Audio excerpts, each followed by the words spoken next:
Welcome to Discovering. I'm in Munising and we're going diving for a look at some Lake Superior shipwrecks. In Munising, or in the Alger Underwater Preserve, there's probably 35 different shipwrecks, but we have 7 sites that we actually dive. That's all tonight, so sit back and put your feet up. It's Monday night and time for Discovering. The secret streams that flow beneath the cliffs of colored stone.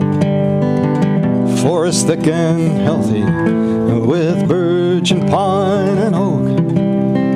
Surrounded by the greatest lakes this world has ever known. The black bear's awesome presence as he roams the hills and fields.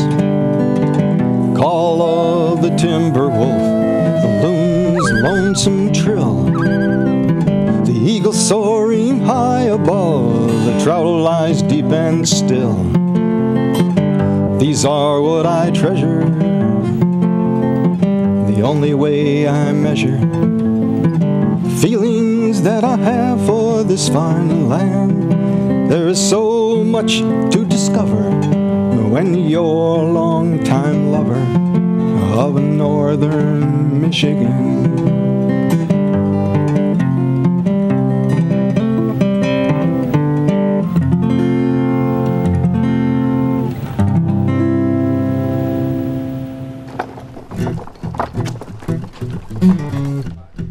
The Great Lakes have been sailed upon since at least the 17th century, and thousands of ships have been sunk while traversing them. Many of these ships were never found, so the exact number of shipwrecks in the Great Lakes is unknown. Estimations range from 6,000 to 25,000 ships and 30,000 lives. Michigan is considered a world-class destination to explore shipwrecks and ranks among the top 10 states in number of certified divers. The Great Lakes are considered by some to offer the greatest shipwreck diving in the world.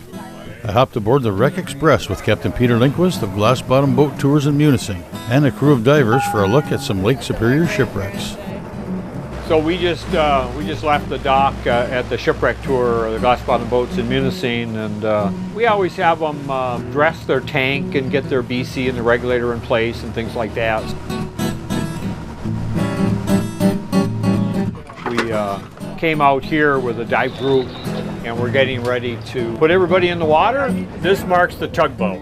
So what we're going to do is we're going to back right up to it, and Jolene is going to hook the tugboat for us. Got it?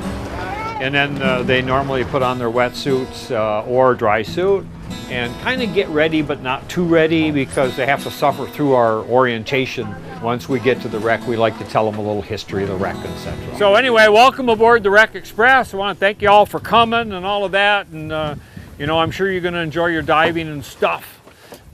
This is right now we're on the wreck of the Stephen M. Selvage. Stephen M. Selvage was a tug that was built in about 1915, and it was utilized in the construction industry. Its big claim to fame was in the building of the Mackinac Bridge. In '94, we had it donated to the Alger Underwater Preserve by Selvage Marine and Towing down in Sturgeon Bay, Wisconsin, and we towed it up to Munising here. We cleaned it for 2 years, got permits from the DNR and the DEQ and EPA and everybody in the world, and sank it in '96. Anyway, right now it's in about 60 feet of water. We didn't realize that Mother Nature would beat it to death in 60 feet of water. We thought if we put it in 60 feet of water, it would be perfectly safe and it wouldn't change. But it's a solid rock bottom, and you'll know when you're down there that it's been beat a little bit, because this boat floated out here and we sank it deliberately for sport diving. And now when you look at it, you'll see that it would never float. So anyway, we're attached right to the vessel. When you go down the line, you'll see the whole vessel. You know, it's a 72-foot tugboat, about 100 tons, and you'll see the whole thing. We're hooked on to the bow, I think. Are we on? No, we're on the stern of the tugboat. 60 feet is max depth. Have a good time.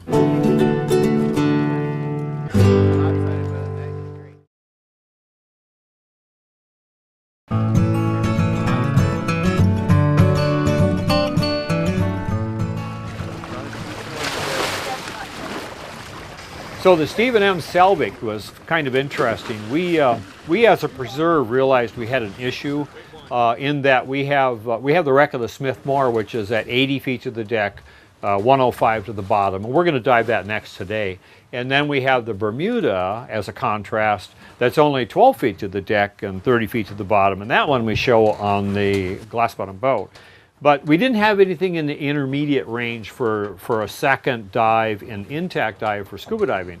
So for years, we were looking for a vessel to sink. And so we kind of started that process. And we got the DNR used to the idea and the legislators. And then I don't remember, it was like 1992, one of my diving friends, one of my customers on the boat mentioned to me that Selvage Marine Towing had a vessel that they were thinking about scrapping out. And it was a 72-foot tugboat, 100 tons, and it was called the Stephen M. Selvage.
Approached Selvage Marine Towing down in Sturgeon Bay, Wisconsin, and lo and behold, we got the vessel for $1. We were able to tow it up to Munising. We did that over a 6 or 7 day period, and then we sat it at the city dock. We wintered it here in Munising, and we had divers after they had dove with us all summer long. We'd have them go over in the afternoon or whatever their time off, and then they would clean the tugboat. And so we got the thing all cleaned up, got our permitting all done with the state of Michigan, and we sank the Stephen M. Selvage back in '96, Memorial Weekend, and it was the first vessel sank in the preserves, and the only one actually to date that wasn't an accident.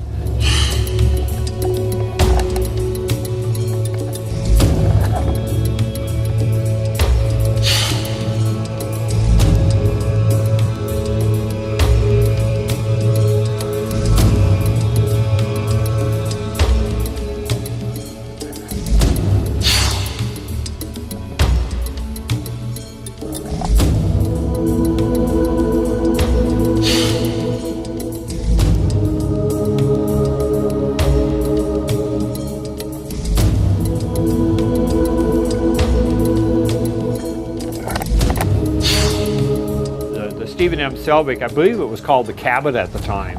And the Stephen M. Selvage was the lead tug in the construction of the Mackinac Bridge. It was, I didn't really know that when we picked up the tugboat. We were looking for history because part of the laws in the state of Michigan that we had passed was that we wanted to sink vessels that had historic significance to the state.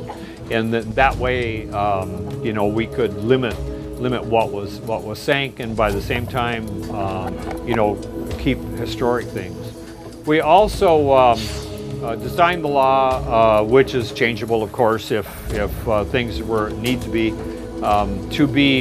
so that each preserve could sink one vessel for sport diving. To date, no other preserve has sank a vessel deliberately for sport diving that wasn't an accident. The only other one in the state of Michigan that was sank is the Coast Guard cutter Mesquite up in the Keweenaw, which is also a preserve.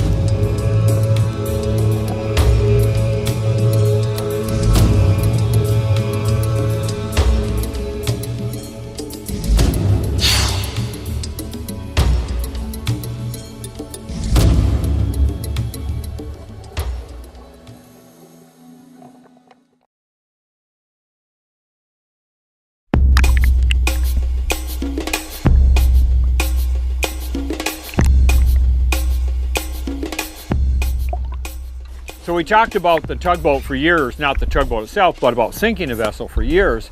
And then finally, we were talking to the legislators, and we found out that if we passed the law requiring or allowing a vessel to be sank in each preserve, then the DEQ basically had to come up with an idea as to what to do to allow that. So we passed a law in the state of Michigan that allowed a vessel to be sank in each preserve.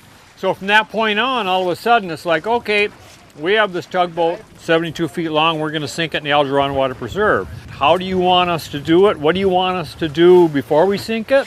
They did nothing. We wrote a plan. We came up with guidelines about how to do it. You know, they came up and looked at the tugboat while it was at the dock and went through it, and yep, looks good to us. And then what they did was they made me sign that everything was done according to the plan.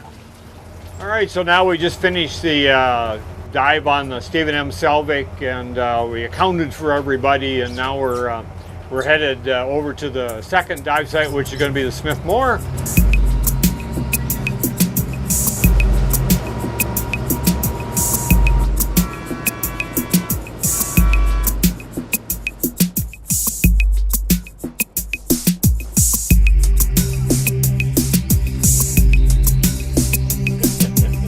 We're over the deck of the Smith Miller Moore. Back Friday the 13th of July, 1889, the Smith Moore left Marquette Harbor with a full load of iron ore, and she was a 237-foot, three-masted steamer. So she had sails, and she had a very underpowered steam engine. I think her steam engine was 300 horsepower. This boat has 600 horsepower. So you can imagine it's 237 feet long, full of iron ore, headed downbound. You get into a sea or a strong wind, you got problems. You know, trying to keep the head into the wind. And anyway, she left Marquette Harbor.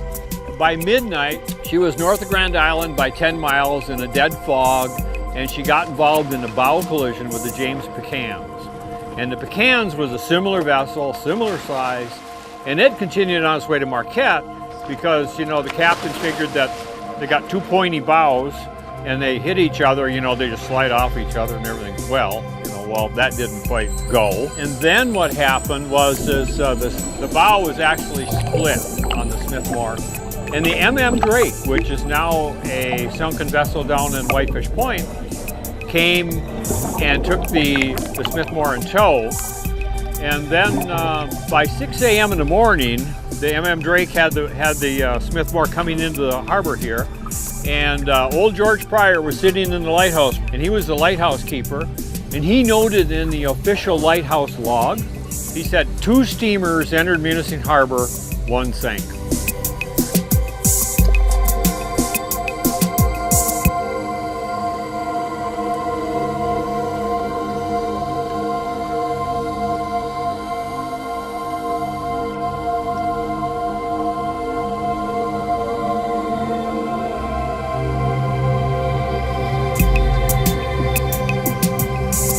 today it's in 70 feet of water to the deck. It's still about 120 to the bottom if you're up on the bow.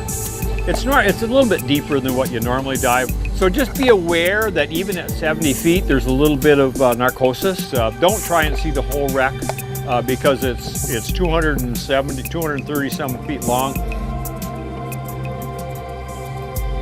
When you get down to about 50 feet, it just opens right up, and you can see the wreck.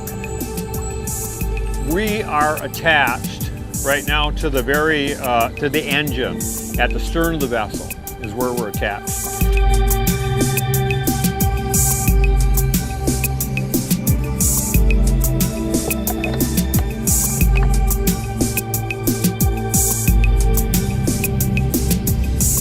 Once she sank in 120 feet of water, bow pointed right at the lighthouse.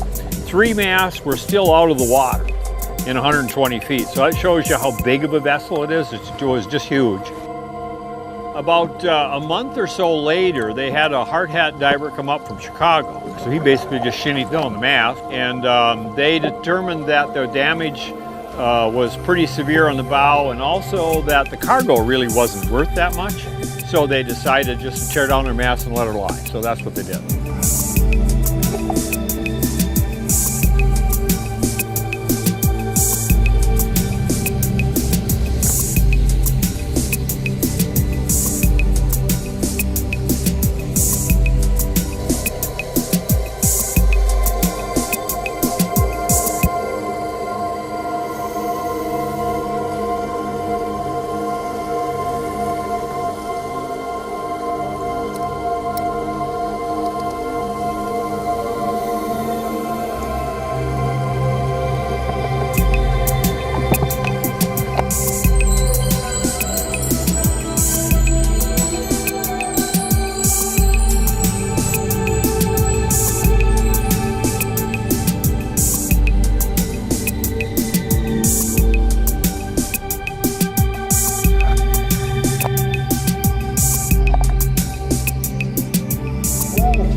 Dive charters from Shipwreck Tours is a weekend situation. My son actually runs a dive charter for for two people, a minimum of 2 people during the week.